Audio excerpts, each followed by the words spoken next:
Life on Mars? Oh, yeah. Great news. Dan Bongino gives us a warning, and I think I might tend to listen to him. Dan's been a bit weird lately since he got back from the FBI deputy director post, but he does have a lot of insight, and this is an interesting one. And the story of a red paperclip. You might have heard it before, but if you haven't, it is absolutely amazing. Happy Tuesday and welcome to, I'm sorry, it's Wednesday. Happy Wednesday. Welcome to the Jay Sheldon Show. We are live on Rumble and we're live on YouTube, whatever platform you may be watching. It's also a podcast. Our audio goes out on Spotify and Apple iTunes, all the podcast platforms. You can check us out there. And please do give us a subscribe and a comment and make a review or whatever they do over there on Spotify and Apple and all. Apparently it helps to boost the show, so that's a good thing. All right, so we got all that. It is a Wednesday. Danny's here. Good morning, everyone. Another beautiful day. The flowers are growing. My hostas are up. Oh, my God, I haven't thought about hostas in ages. We used to have those in Connecticut. My little babies, caterpillars, now hanging there, ready to form their chrysalis. That's so cool. Oh, man, you have the best life. I mean, I'm sure you got your troubles. There's no doubt about it. We all do. But overall, you're blessed, as we are here, and we thank you for that very much. All right. Yes, yes, yes, it is possible. Look, I know there's a lot of other stuff going on in the news. We'll cover some of it. But I had to lead with this one because you know me in space. We're like that. Finding life on Mars may very, very, very well be a lot closer than we think. NASA's Curiosity rover just yielded some absolutely amazing and very promising data from the red planet. According to a press release from NASA, April 21st, yesterday, scientists confirmed the presence of what are basically the essential ingredients of life. The stuff that makes DNA preserved in ancient Martian sandstones, which they estimate to be about 3.5 billion years old. This is incredible news, folks. It really is. Oh, man. NASA says the Curiosity rover collected clay-filled rocks from an area called Glen Torridon inside the planet's Gale crater. And once they collected it, the rover's sample analysis at Mars, which is called SAM, you know how they love acronyms, the mobile instrument suit analyzed the data, and that detection is absolutely profound because these structures can be the chemical precursors to a very much more complex nitrogen-bearing molecules. Amy Williams, the paper's lead author, said in a NASA press release, the molecules were identified using the first of its kind wet chemistry experiment, which uses the chemical tetramethylammonium hydroxide. Boy, there's one you need an acronym for. According to NASA, it allows the rover to break down larger molecules that would then be difficult to identify otherwise unless they make them very, very small. And once the samples were broken down, the rover was able to reveal the presence of over 20 different organic molecules. And among those, naphthalene and benzothiophene, which are some of the most complex organic compounds ever discovered on the Martian surface. The most recent discovery, just the latest signs, which point towards potential past life on Mars. They're not saying there's little green men running around up there with ray guns going, "Where's the kaboom?" I love that voice. In a study that was published back in February, NASA said the rock samples collected back in 2025 showed organic compounds that on Earth most often produced living things. Very teeny tiny ones, but doesn't matter. They were living things.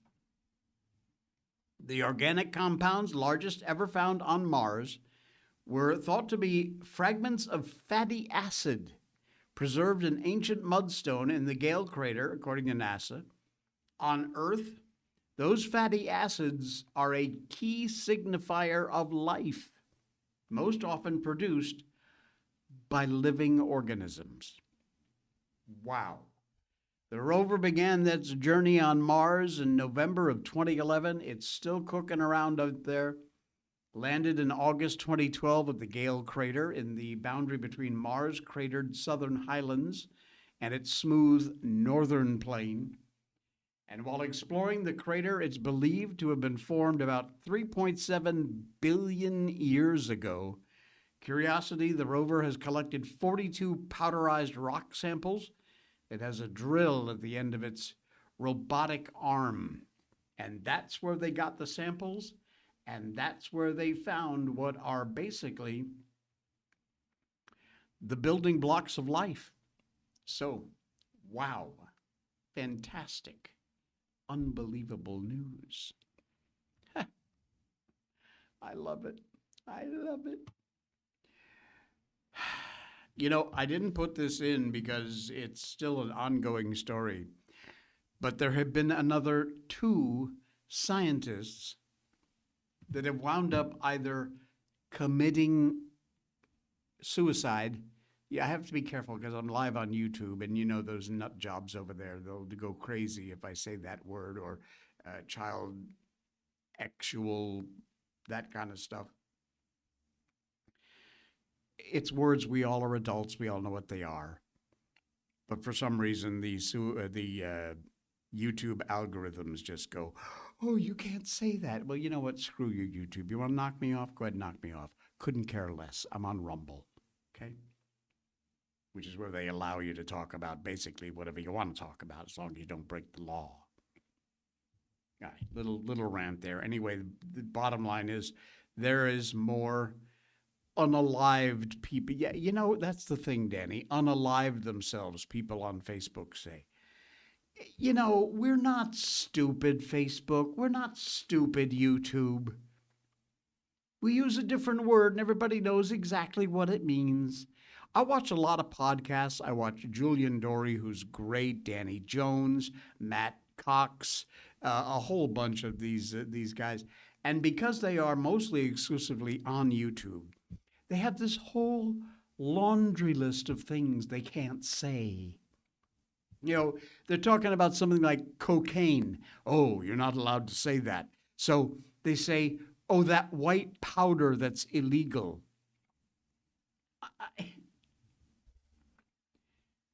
How stupid, YouTube, Facebook, do you think we are? Apparently, you think we're very stupid. If the show is marked, and on YouTube, they're very careful about this, and mine is definitely marked not made for kids. So if you are a responsible parent and you've got the kids' controls turned on, they will never, ever in a billion years see this show, and that's good. That's the way it should be. But since you already have a way of blocking children of responsible parents from watching this kind of content, or worse, and God knows there's a lot worse out there, then why should we have to not say cocaine and say a white powdery substance? Why should we not be able to say suicide when that is the word for it? We have to say they unalived themselves.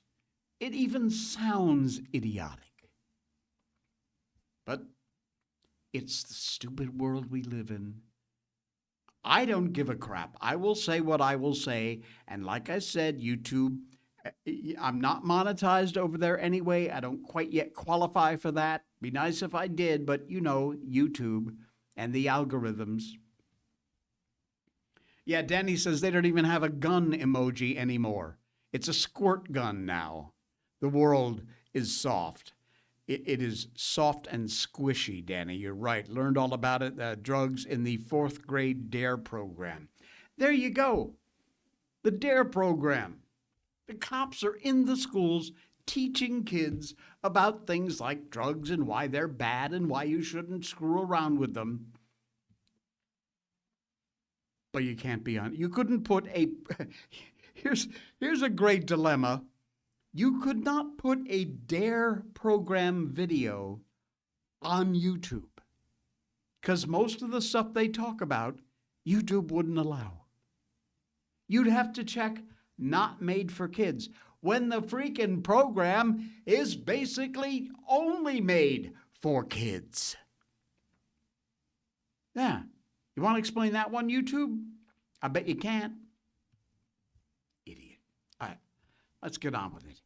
Meet the Iranian regime mouthpiece who is pushing anti-U.S. memes, and you know where he lives?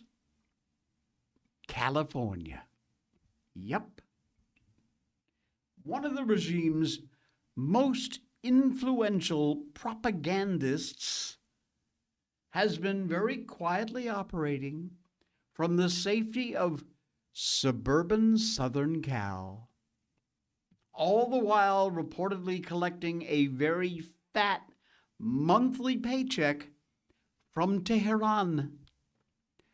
I will never get this right, but I'll try. This idiot's name is Maysam Zamanabadi. Long time close advisor to Iranian Parliament Speaker Mohammad Bakr Ghalibaf, who has deep ties to the Iranian regime stretching all the way back to his days as the mayor of Tehran, head of law enforcement. And he's been living mostly invisibly in Glendora, California for nearly a decade. Zamanabadi manages Ghalibaf English Language X account, churning out slick, meme-heavy, anti-American content aimed squarely at impressionable, read gullible, U.S. audiences. Is it any wonder the Democrats, politicians are so easily duped by this blatant Iranian propaganda on social media? Seriously. Those operations are being generated right here on American soil by operatives who speak perfect English and using emojis and Gen Z memes. Zamanabadi, according to an analyst by Iran Wire, is a, quote, pivotal advisor for Ghalibaf, who served time as police chief and the mayor of Tehran, continues to rake in a not unhealthy $11,000 a month from the Iranians. That'd be nice. Financial audits by the Tehran city government in 2017 revealed that even after moving to America, he got a monthly sum of 40 million tomans, which is equivalent to about 11,000 at the time USD, paid through a foreign currency exchange in Fidausi Square through an individual called Hassamuddin Sahami, then the technical director of Tamahashkar magazine. He's helping to fire off the material for Ghalibaf's X account, cleared directly at an American audience to try and sway public opinion on behalf of the Iranian regime. That's his job, living in Southern Cal.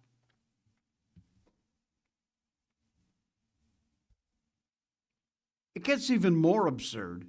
Zamanabadi reportedly moonlights as a media analyst at Ad Fontes Media, a Colorado-based media watchdog, that rates U.S. news outlets for bias. He works there, a media analyst. The danger is not just the Iranian regime propagandist living very comfortably in Glendora, California, drawing a paycheck from Tehran. It's that his long-term immersion in American culture gives him a lot of insight into exactly how to craft propaganda that resonates with all these folks with TDS, Trump derangement syndrome, on the left.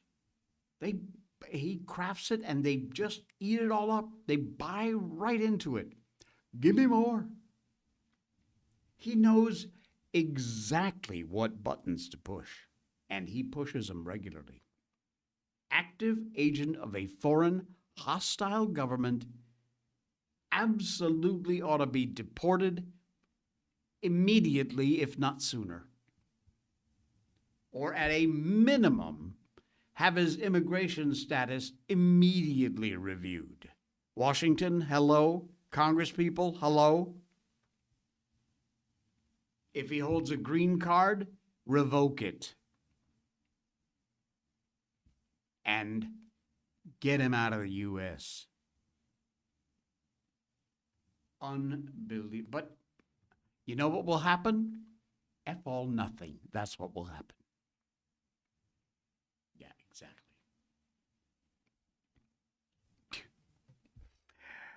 Pocahontas. Hey. Anytime I can make fun of Elizabeth Warren, I will do it. This woman is a fool. She's an idiot. She's past her prime. Time to go, Elizabeth. But why pick on her from me when you can get the Fed chair pick to do it for you? Trump's Fed chair choice has a little fun at Elizabeth Warren's expense.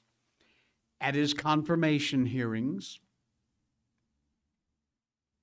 Jerome Too Late Powell, Kevin Warsh faced the Senate Banking Committee on yesterday. Confirmation hearings. A lot of Democrats predictably tried to completely trash him. That's what they do, and they embarrass themselves as usual. They also tried to get him to turn on the president. It was an official hearing. May not have been a vote anytime soon because Senator Thom Tillis is vowing to block one until the DOJ concludes their investigation of whether Powell made false statements about the 2.5 Fed construction project. I assume that's $1 million.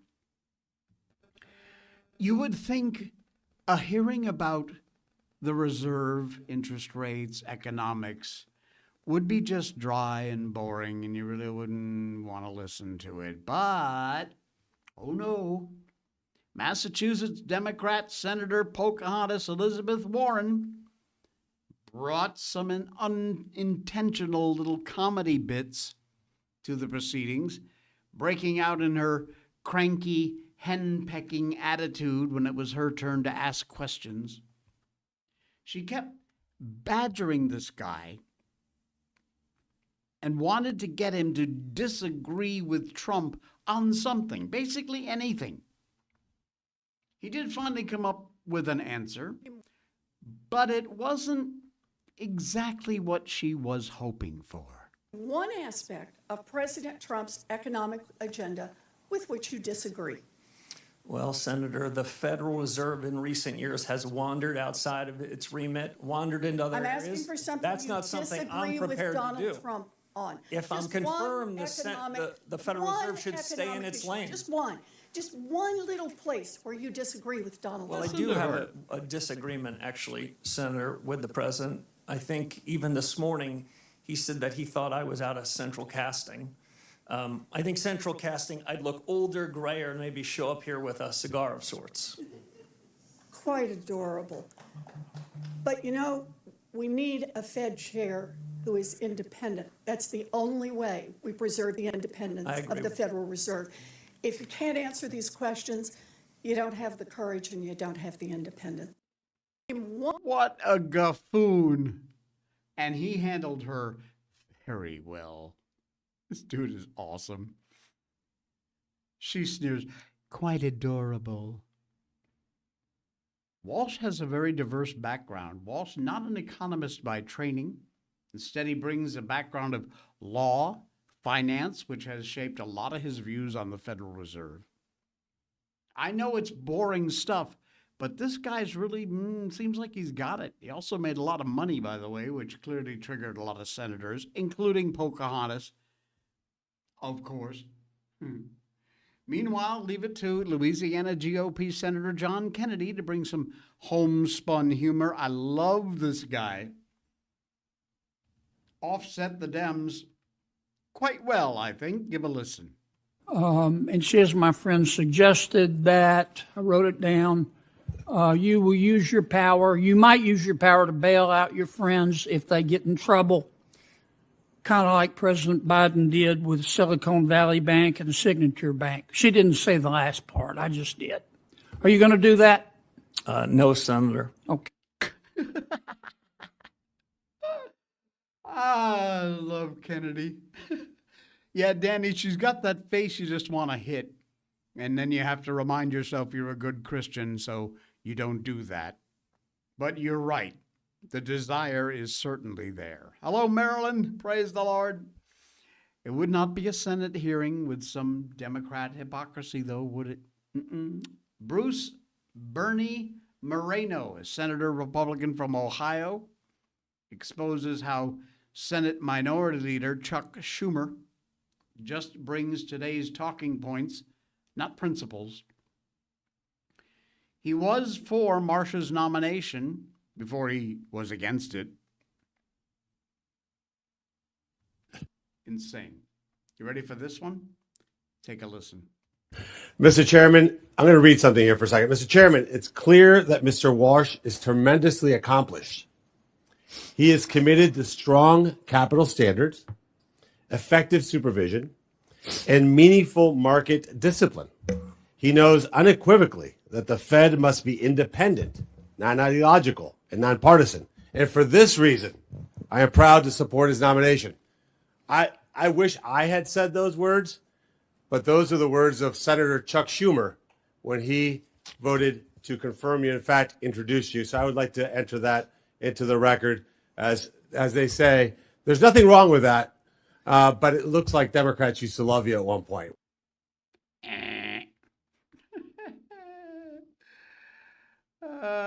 The next step going to be written follow-up questions, committee vote, advance the matter onto the Senate floor. This crap takes so long in Washington. It's no absolute wonder we cannot get anything done. Meantime, who'd ever thought there would be a couple of funny moments at a Senate Banking Committee hearing? Those things really don't happen. It's just boring fluffer fluff that no one actually pays any attention to. Hey, guess who just got caught funding right-wing hate groups? They call us extreme. Yesterday, a little news item dropped that will likely have conservatives and probably a fair number of moderates chuckling for a long time to come. The Southern Poverty Law Center. You've heard of them, right? SPLC. Very fond of screaming about racists and white supremacists. Vocally part of the school of thought on the left that a white supremacist is lurking around every corner, when in reality, they're actually on pretty thin ground. And now, we learn that not only has the Southern Poverty Law Center been encouraging real white supremacists and racist groups, but they've been giving them money. They've been funding them. They have now been indicted. Oh, yeah. Southern Poverty Law Center has been indicted on 11 counts of wire fraud, false statements to a federally insured bank, conspiracy to commit money laundering. According to Blanche, acting Attorney General, and FBI Director Kash Patel, they made that announcement. Acting Attorney General Blanche, in a part of what he did at the press con, said, a few minutes ago in the Middle District of Alabama, a grand jury returned an 11-count indictment charging the Southern Poverty Law Center with 6 counts of wire fraud, 4 counts of bank fraud, 1 count of conspiracy to commit money laundering. According to the charges and the indictment, the SPLC, nonprofit entity, purports to fight white supremacy and racial hatred by reporting on extremist groups and conducting research to inform law enforcement with the goal of dismantling these groups, taking them apart. A troubling example is that the SPLC was paying a member of the leadership group that planned the Unite the Right protest in Charlottesville, Virginia, back in 2017, and that resulted in the death of 1 person and dozens more being injured. That particular guy got from the SPLC $270,000 over the course of 8 years. The SPLC, you get that? They were acting, of course, in accordance with a fundamental law of the universe, widely known as the Clark's Law of Social Issues Degradation. Every social movement will continue until it reaches absurdity. And man, ain't that the truth. The Southern Poverty Law Center was seeing their cause completely drying up, including their donations. And they had to keep up the appearance that there were hate groups in every town, around every corner, white supremacist boogeymen hiding in every closet.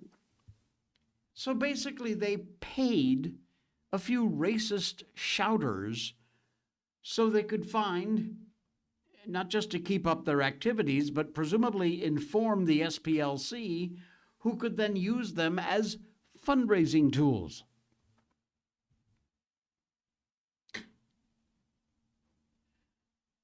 In other words, these people have been committing this fraud for right around 40 years. Oh, yeah. Pretty safe to bet that they will be finding their own donations drying up pretty fast now after 11 indictments. Honestly, though, the sheer nerve of some of these people, not only did they clearly think they were going to get away with it, but they, in fact, did get away with it for 40 years. Well, there's a new sheriff in town. He's tossing them fraudsters in the hoosgow, right where they deserve to be. Unbelievable. Stay tuned, folks. This is going to get really good. Really good. Oh, man, a Shevitz. Yeah. Hey, this is it. Blackout coffee. And it just so happens right here it says, read spot, Blackout coffee. So let's do that. It is all done in-house. That's the magic of Blackout Coffee. They are an American company. They're owned and operated by Americans. They are simply the best coffee on the planet. If you have all of our viewers and listeners who try it, write me and say, man, this stuff is incredible. They've got pods, they've got flavored coffees, instant cold brews. Their mainstay, though, is this amazing roasted beans or ground. You can also order them ground.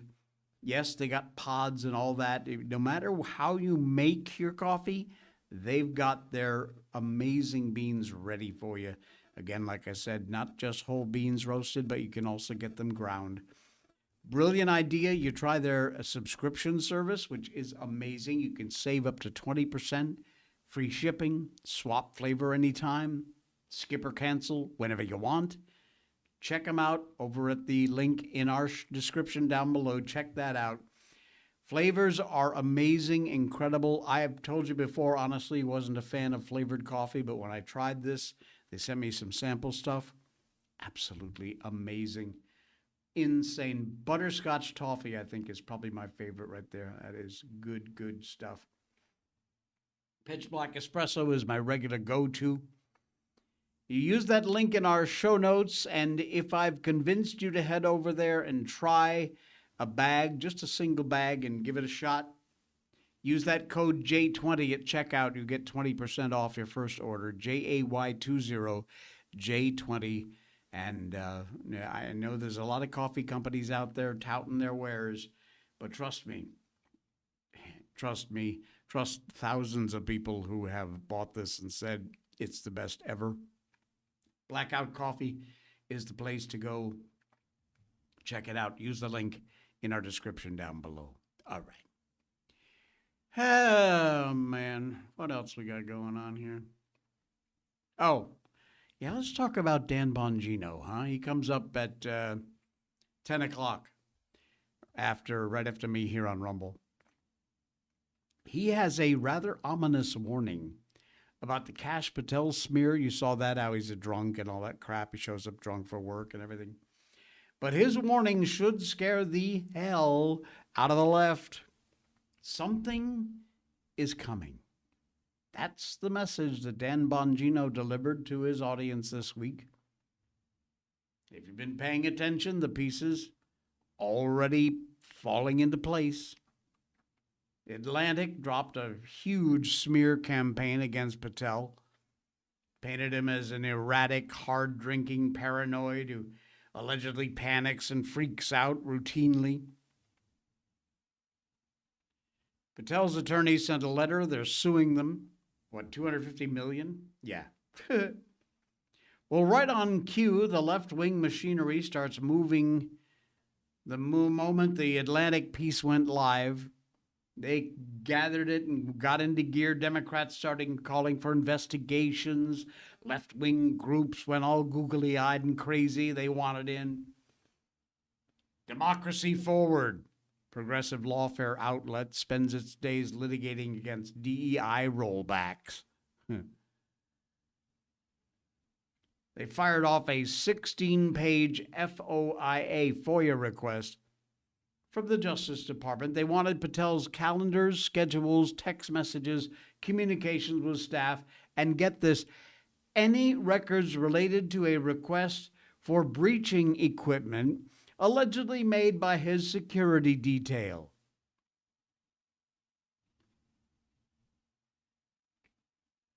Bongino, though, is not only calling it a mere hit piece.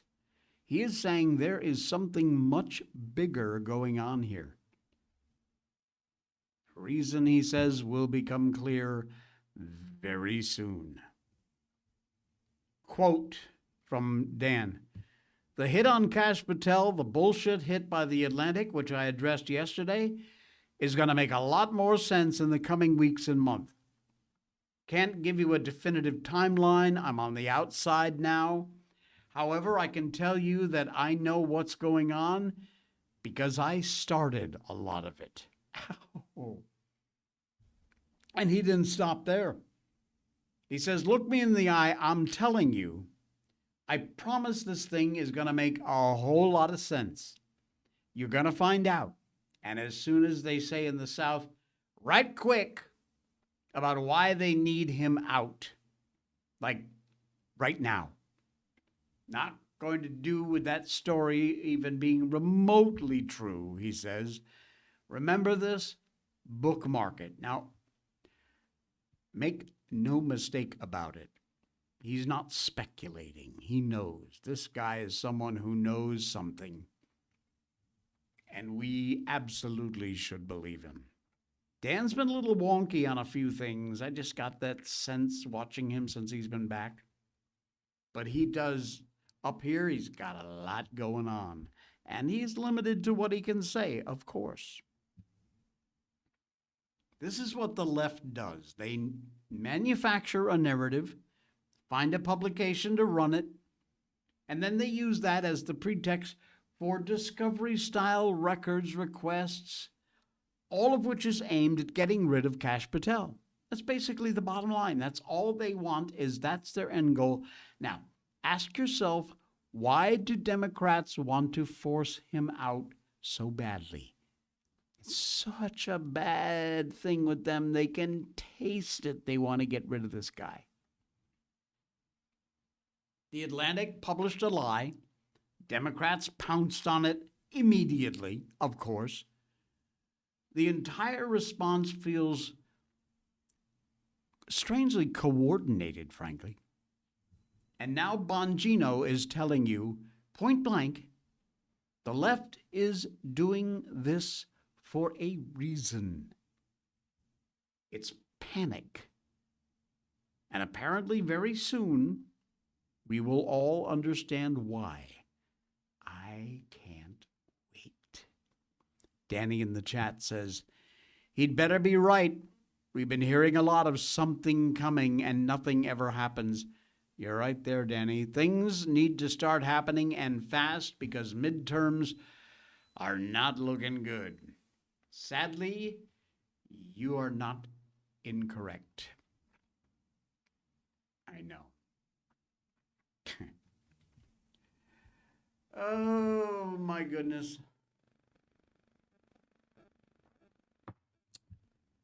Here's one you're not going to like, so I'm going to bring it to you anyway. An illegal, of course, it always starts that way.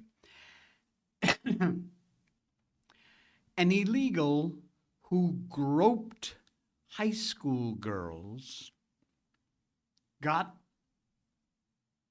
50 years in prison? Nope, sorry. Basically got a slap on the wrist. No surprise, right? Of course not. Virginia. Where else but the great state of Virginia? Actually, I think it's a Commonwealth, but who cares? Not just in the crosshairs because this highly charged redistricting push, which is engineered to eliminate the Republicans from congressional seats. I did not cover that because it is so complex and convoluted.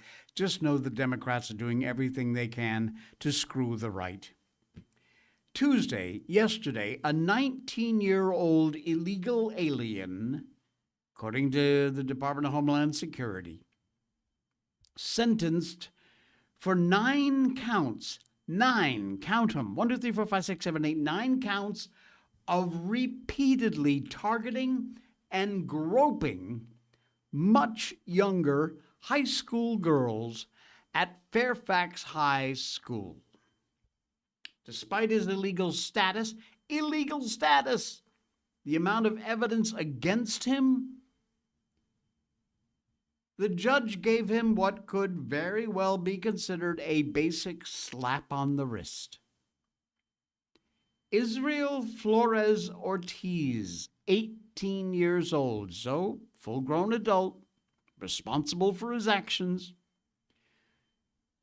sentenced to 300 days yesterday after he'd been convicted of groping several, not one, several female classmates in Fairfax High School hallways earlier this year. Time served and the calculations for a misdemeanor, basically he's got 135 days left in prison. And that's it. Which comes down, if you do the math, to basically 15 days for every girl he assaulted. There were 13 complaints filed against this scumball. ultimately convicted on 9 counts of assault. And what is not noted in this is that the judge is the one who reduced the sentence so that it included time served. Judge Melinda Van Lowe delivered the sentence, calling it a very difficult case. And no, it's not, Judge, you idiot, moron, freaking piece of crap. It's very cut and dry. Added that the actions were targeted and represented a pattern of deplorable behavior. Flores, piece of crap, is charged as an adult. Tried in juvenile court because most of the victims were minors. Convicted in 9 cases, acquitted in 3, 1 charge dismissed, originally been accused of assaulting 13 female classmates. Parents are getting very concerned, as well they should be, about the safety of their kids. This slime ball, originally from El Salvador, typical, here illegally. And why is he still here? Put his ass on a plane and ship his fat butt back to El Salvador. He does not need to be here abusing our kids. But he is. Why, pray tell, is an adult male even allowed to enroll in school? How did he get enrolled in high school? He's 18 years old. A. B. He's not here legally. You know why? I'll tell you why. Because Virginia law, here we go again, Virginia, allows English as a second language speakers to stay in high school. I told you this before in case you forgot. They can stay in high school up until they're 22 years old. I told you about it before. 22 years old.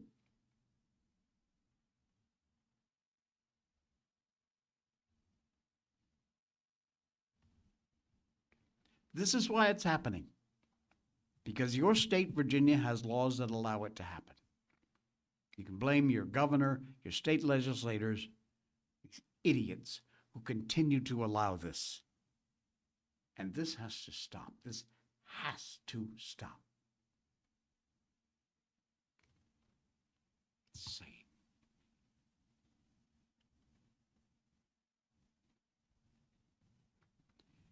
Hey, I can't even process how this happens. A lot of dads in our town that would be willing to do some time, Mike being one of them. How are the dads not up there? You know, seriously.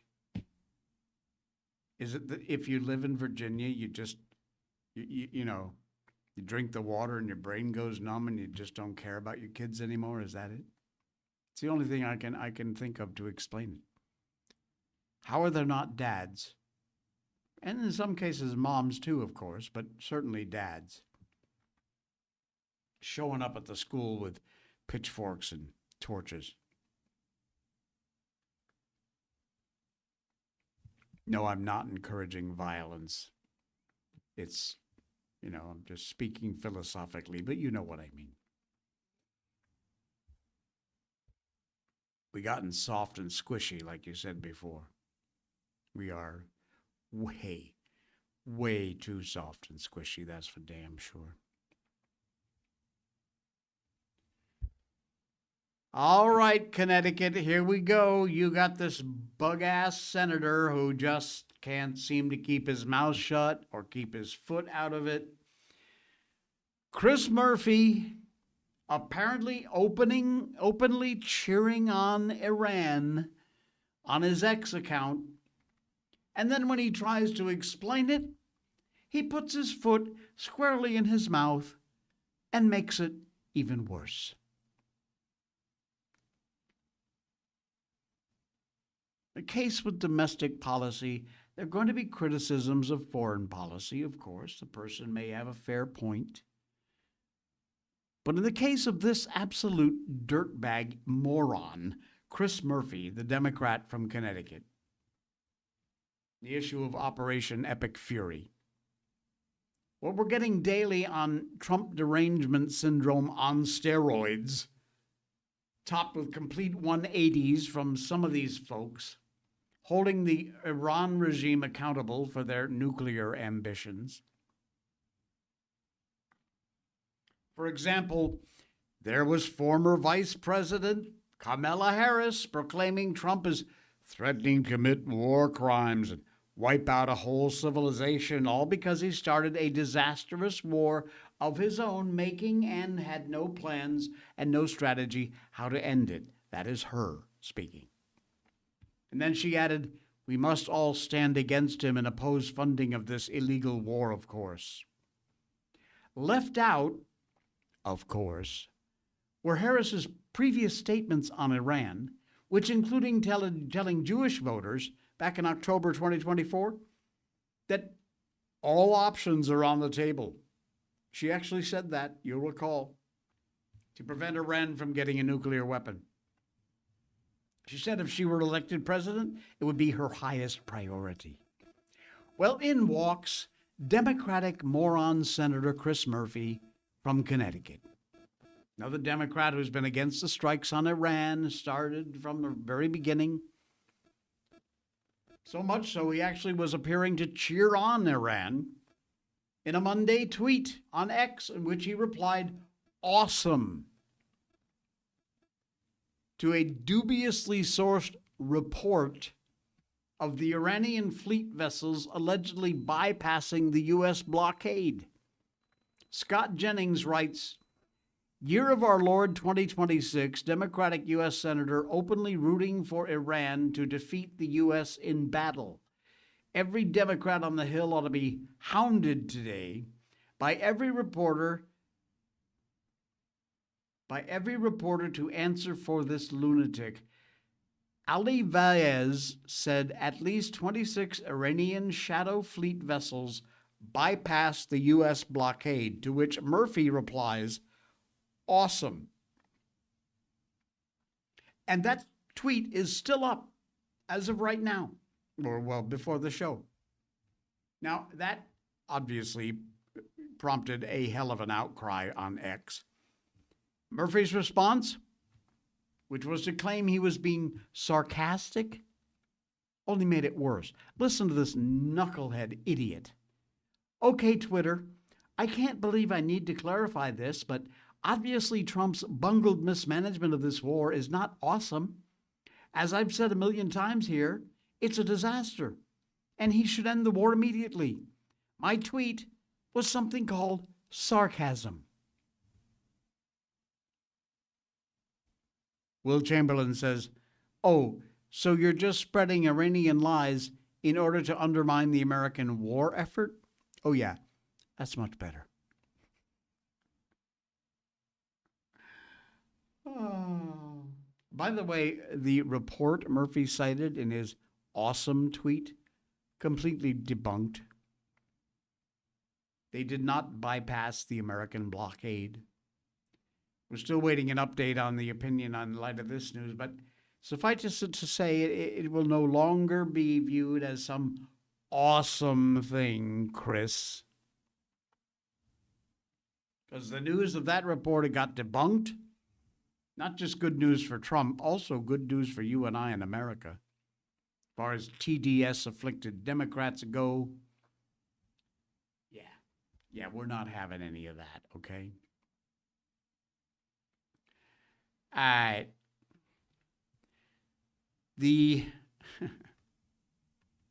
Where is it? Can we get that? Let's move it over here and shove it in a browser, shall we? This is the coolest thing. And it's just a story. So I hope you don't mind that I tell you a story. And maybe you've heard it before, maybe you haven't. But it is pretty incredible. You got to follow along. It doesn't get wonky. It just gets a little confusing. So Pay attention. A broke 26-year-old with no job traded a red paperclip and wound up getting a house. Never spent a dollar. Back in July of 2005, Kyle McDonald was unemployed in Montreal and tired of paying rent.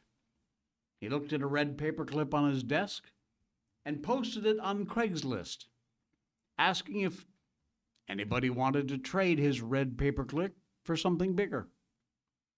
Well, two women in Vancouver offered him a pen, P-E-N, shaped like a fish. So he flew there and made the trade. The fish pen became a hand-sculpted doorknob he traded the fish pen for in Seattle. That doorknob became a camping stove in Massachusetts. The stove became a Honda generator in California. And then he traded the generator, which was an instant party kit, empty keg, beer IOU, neon Budweiser sign. So the party kit, he actually traded for a Ski-Doo snowmobile. Snowmobile became a two-person trip to Yaak, British Columbia, and that trip became a box truck. Truck became a recording contract. That contract became a year of free rent in Phoenix, Arizona. The year of rent became an afternoon with Alice Cooper. He traded that for a Kiss snow globe. You know the rock group Kiss? A snow globe. Well, everybody called him absolutely off his chum. They thought he was nuts. He had just traded a music legend for a snow globe. But that snow globe became a paid speaking role in a Corbin Benson movie. Turns out Benson owned 6,000 snow globes and wanted this Kiss snow globe so bad, it was bad enough to trade a part in his next film for it. That movie role, he traded for a 2-story house at 503 Main Street in Kipling, Saskatchewan. The town offered the house in exchange for this movie role. Citizens of Kipling auditioned for the part. He made 14 trades in 12 months and spent $0. Not a thing. He started, built the world's largest red paperclip sculpture, covered by the CBC, the Canadian Broadcasting Company, got flown to Japan to appear on game shows. Random House published a book in 14 languages, and he wound up giving a TED Talk in Vienna. Guinness gave him the world record for the most successful internet trade. He didn't keep the house, gave it back to the town, and it is now a cafe called the Paperclip Cottage. The red paperclip was never really about the paperclip. There it is. Yes, that is a true story. Now, there's been a little reader content added. It's just BS anyway. But there he is, and there is his red paperclip, which he wound up in the end trading for a house.